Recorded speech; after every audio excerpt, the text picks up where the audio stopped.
Much, man. Again, for those of you guys who do not know, this is We the People, aka Mystic Shot Podcast.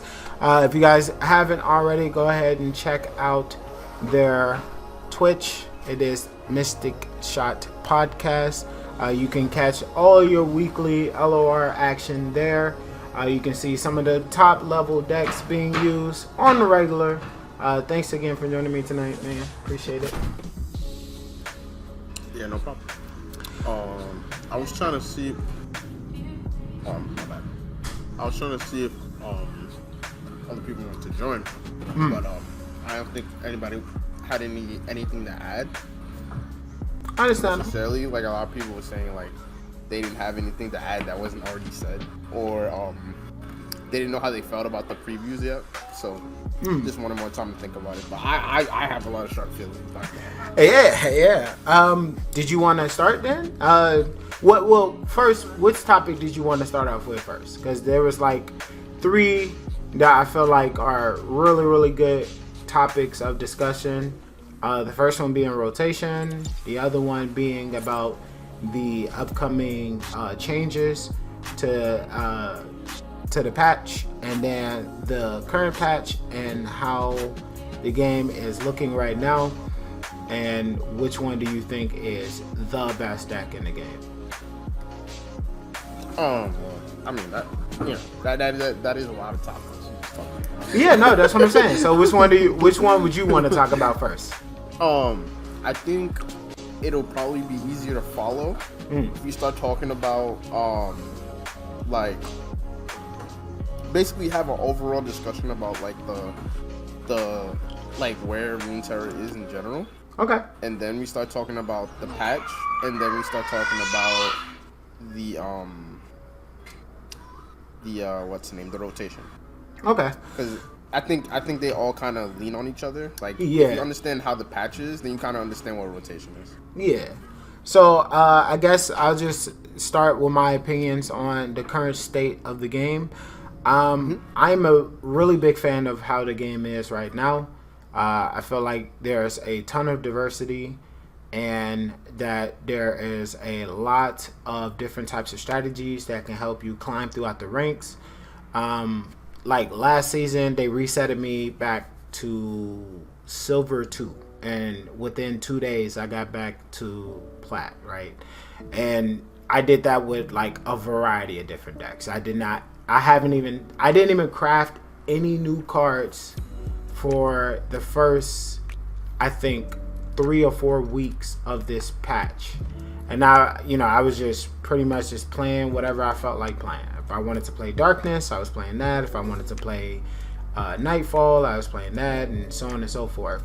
So the current state of the game is in a very healthy state, but I do feel like there are a couple menaces in the meta, obviously, and those guys do kind of make it feel more difficult for you to have more of a fun strategy, and I feel like that becomes more prevalent the higher in elo you get, right? So I was steamrolling my way through most of the elo up until like Plat 2. Then I started bumping into the same decks over and over and over again, and it was just getting really annoying, right? Like I kept seeing timeline decks, nor Heimerdinger decks, and pretty much just heavy removal decks, and or straight to the face aggro type of decks, like pirate aggro, or so it's normally the 3, right? But I feel like it's more heavily emphasized this current patch just because of the new mechanic that was introduced with Nora in this patch with the portals.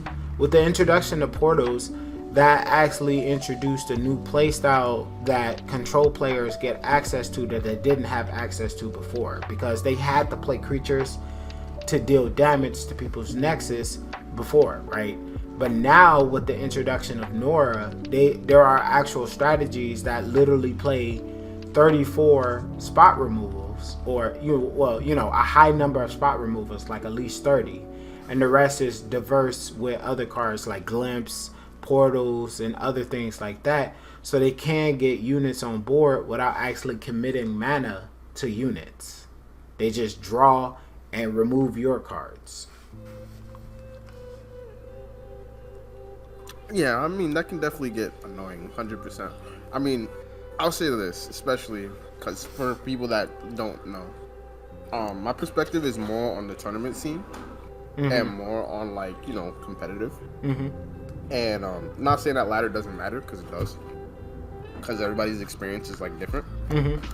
But I think the competitive scene of runeterra is, like, in my opinion, it's like super duper fun when it's like diverse decks, right? When it's not the same, like when you can't just basically, you don't even have to look at your opponent's lineup. You're just like, I already know what 3 decks they're bringing. I'm either fucked or not. Right. So I think the game is way more funner when you don't know what your opponents are bringing, and when you queue into them in a tournament and you're like, oh, okay, I didn't even know this deck was good. So, that's a funner experience. But it's very different from, like, ladder. Because, like, in my opinion, and I mean, this is a strong take, not gonna lie, I do not think Sermon needed to get hit. I think Nami needed to get smoked way before Sermon. And the reason why is because Nami's actually just broken. Yeah. Like, and adherently. Like, Nami's completely just broken. And I feel like the more we keep just like not nerfing Nami, I feel like the game just warps around her. And it just becomes like basically it's either you're playing Nami or you're beating Nami, and that's just not a fun format for me personally. Yeah, that's true. I mean, it kind of feels reminiscent to that TF Fizz era, right? Yeah, I mean, I was even gonna say like last season when it was just Bard, right? Oh yeah. It's either you were playing Bard or you were beating Bard. That's it. I mean, those were your strategies, right? It was either you were playing a deck that completely pooped on Bard, or you were like, you know what? I'm about to play 3 Bard decks. You know what? Fuck it. Yeah. So, I mean, that's what you. I mean that, but that's how the competitive scene is, right? It's like the people want to play the best decks. Let's be honest. Like, nobody wants to enter a tournament and be like, all right, well, I'm just going to waste my time. I'm going to queue up these decks. I'm just going to waste all this time playing decks that I don't even know are good. Like, no one's going to do that. Right. Like, you're literally going to play decks that you know is going to be good. Right. And if Nami is good, you're going to play it. Yeah. So, I think instead of them, like, I'm all for nerfs, right? With things that are broken, right? And like I said, like Nami's busted. But I think that things like Sermon that check other things are not adherently broken. But it got like, 3 effects for 6 mana. 3 effects. I know. I was just gonna say that. I'm like, don't get me wrong. I think Sermon is probably overtuned. Like, yeah, probably. But I mean, if you put Sermon next to Nami, it's not even in the same league. Like, Nami's on a completely different level. Like, there are strategies warped around Nami. Like, there are little decks where the whole point of the deck is to level up Nami and win the game. Yeah. Like, there's no deck like that with Sermon. There's no deck where it's like you play Sermon and you just win the game. Okay, like, I will give you that. No deck like that. Now, the fact that I'm sorry, my background's loud. No, it's all good. But the fact that they did not hit Nami almost at all is very shocking to me. And I think that goes to show that there are certain champions, like, in my opinion, another hot take, I think Aphelios is gonna stay the way he is no matter what. Yeah. Like, how he is currently, with Guns being 2 mana and he being a 3 mana 3/3, he's gonna stay like that forever. Like, unless they rotate him out. Yeah. Like, I personally am a big fan of him being in the way that he is, because we felt the effects of what he was like when he was nerfed, and it was absolute trash.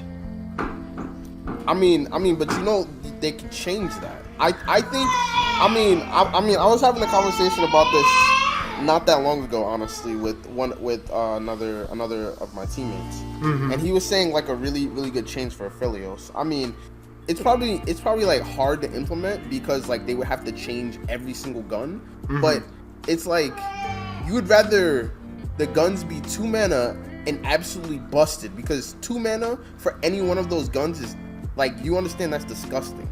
Like there are cards in the game that do that and they're like twice as much mana. Yeah. And Aphelios has access to all 5 of those effects. Yeah. That is disgusting. And there's no way you can ever play around Aphelios because he does the absolute most. Like, he does everything. Yeah. What do you need? You need Overwhelm? He does that. You need a stun? He does that too. You need to kill a unit? He does that. You need, like, he does everything. That's broken. So, Jordan, just to answer your question, Fiora is getting a buff in the next patch that's coming up. So, true. Literally, the patch right after this one, Fiora is getting a buff. My suspicion is that they're just going to increase her health back to 3. 3/3. Yeah. Yeah. So she's going to be a 3/3 unit, and I think that's going to be pretty much it. Now, here's why I don't think that Fiora is going to get back into like the meta, is because we're not in a push face type of game anymore, right? There's so many strategies now that does not involve units on boards that she's not gonna have too many people to challenge. Obviously, you're still gonna bump into like aggro decks here and there, but most of the time you're just gonna well, not most. You're gonna bump into more control decks when you get to higher elo than you are just going to bump into like aggro strategies. Aggro strategies are predominantly used within lower elo. It's just like fighting games, right?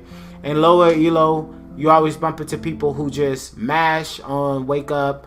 They DP everything. They do super unsafe options. They never stick to they just go to the same flowchart over and over again, right? Whereas when you get to higher elo, there's a more slow, methodical game plan, and people want to calculate what they're going to do next before they commit to a play. That's why sometimes you'll see a guy sit there for like 2 minutes before they even put down a card. You're like, damn, nigga, like, how long does it take to play a card? But he's like really thinking 3 or 4 turns ahead. Like, when I commit this mana, how is this going to affect the game state where I don't get messed up from this? And like, you know, that also goes into the whole tournament gameplay that with the people was talking about earlier, is that a lot of the players in the tournament scene, they'll tell you that you have to be in a position where not only are you seeing what you have, but projecting, right? You can't predict everything that your opponent might have. That's just impossible. But there are ways to try to guesstimate what they could potentially have and try to play around it if they have that option. So a lot of times you'll see a person try to make their plays in accordance to their opponent having a particular card that would blow them out of the water if they did have it. So for me, for instance, if I was playing a Lee Sin deck, right, and I summon a Lee Sin and I'm going against Shadow Out, if I drop this Lee Sin right now, can I guarantee that he won't get Vengeance? Because if I drop him and they got Vengeance and that's the only Lee Sin I got, I'm cooked, right? My whole deck is around this guy. So if he dies right now, right here, when I commit this mana to him and I can't protect him, that's it. I'm done. I'm cooked. GG. Right? So, yeah. I think Fiora's needs something that could help her do a little bit better, because a lot of her stuff is rotated around combat fighting, but there isn't always guaranteed combat fighting anymore. So she got to find a new win condition to win with her. And also, just to piggyback on that, Fiora's biggest issue, honestly, is that she comes down on 3, and well, currently, right? Mm-hmm. She comes down on 3, and she's a 3 mana 3/2, right? Like, yes, there's stuff to defend her, but it's like she has to trade into things. right? It's not like she can just get kills. It's not like she's like Jarvan. She's like has a barrier every time she's trading something, right? She has to literally trade into units. I think over the course of the game, there's been a lot of like shifts of there being like back in the days where there was like there's a lot of 1-mana 1/1s, right? Or there was like a lot of 1-mana like 2/1s, right? Or like they used to print like 1-mana 1/2s, and you used to be like, what the hell? Like this is trash. Like this is gonna go nothing. Like they stopped doing that. They stopped printing cards like that. Like they started overstatting things. They started making things like fucking 2-mana 2/3s, and you're like, yo, Fiora can literally not kill this. Yeah. Like, and even if she could, right? Even if she's a 3/3, all I have to do is put Mystic Shot on the stack. What are you gonna do? Yeah. If you have no protection, you just lose the game on the spot because your whole deck is around Fiora. Yep. And that's kind of the predominant strategy with Fiora decks, is that you have to commit so much to protect her, and there's just so many cards now. Like there's way too many cards in terms of like removing units, and the biggest offender of that is definitely Shadow Owls. Shadow Owls has at least about, in terms of viability, they have at least about 25 to 30 spot remover spells. Like actual cards that are used currently in a whole bunch of strategies to remove units off the board. And it's kind of crazy. They got Vow Feast to proc your barriers if you put a barrier on your Fiora. They got Vengeance, Ruination. They have just so many different options to deal with cards without committing any type of like real state for the most part. And a lot of it is actually pretty cheap for the most part. Like all things considered, what they gain is just way more than what they would be willing to put into it. So let's say hypothetically you're playing an aggro deck and you swing face and got like 10 damage facing.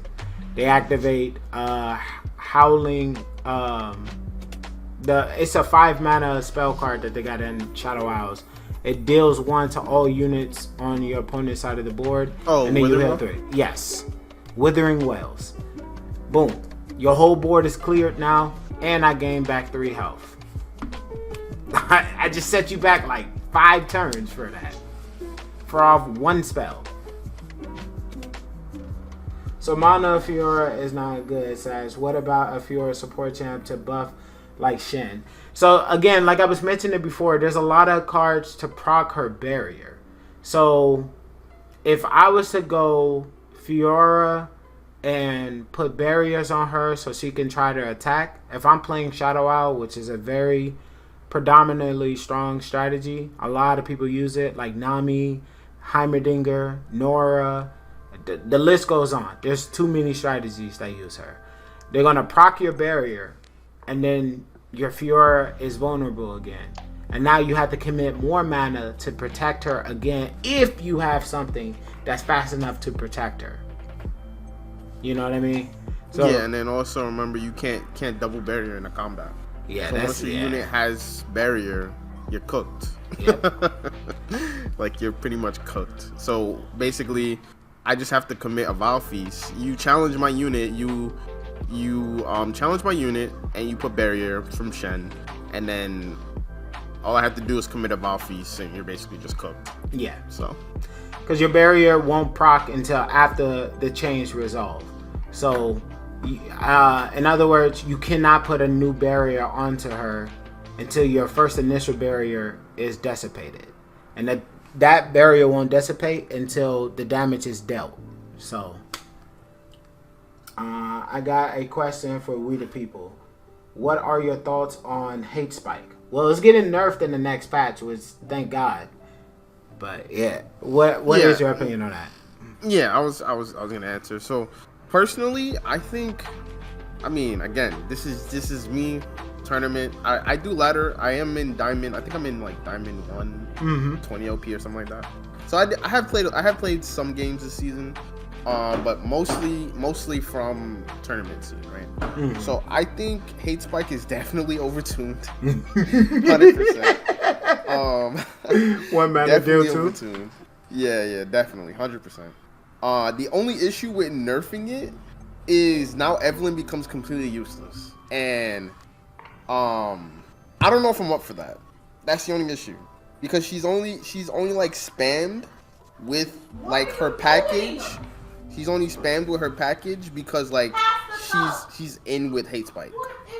Well, but here's the issue with that particular situation that you were referencing right now. Evelyn isn't used that much in the meta. She was used with the Viego Evelyn strategy, which did see a decent amount of play for a little bit, but after that little wave, she just vanished again. Right, and she had the lowest win rate out of the 3 champions that came out the set before this one, between Kaisa, her, and who was the third unit that came out with them? It wasn't Bard, was it? No, it was, I forget who the third unit was, but yeah, out of the 3, she was the lowest win rate between the 3 of them. I think it was Bard actually. Yeah, so Bard, Kaisa, and Evelyn.